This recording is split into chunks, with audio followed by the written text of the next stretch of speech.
দই দই ভালো দই।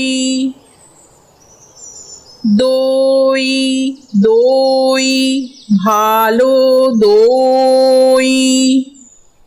দইওয়ালা, দইওয়ালা, ও দইওয়ালা।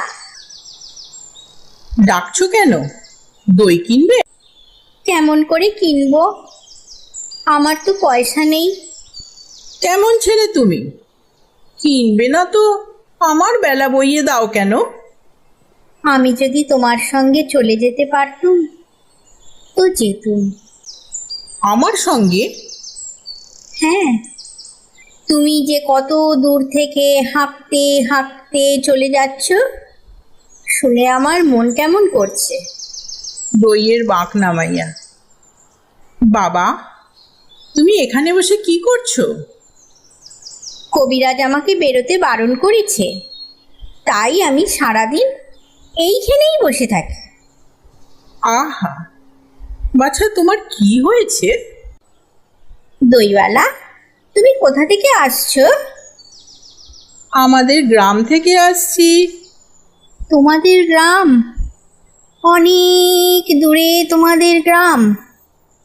আমাদের গ্রাম সেই পাঁচমুড়া পাহাড়ের তলায়, শামলি নদীর ধারে।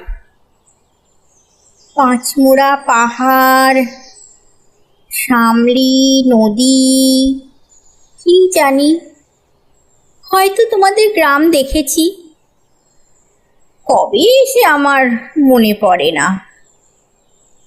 তুমি দেখেছো? পাহাড়তলায় কোনোদিন গিয়েছিলে নাকি? না, কোনো দিন যাইনি, কিন্তু আমার মনে হয় যেন আমি দেখেছি। অনেক পুরনো কালের খুব বড় বড় গাছের তলায় তোমাদের গ্রাম, একটি লাল রঙের রাস্তার ধারে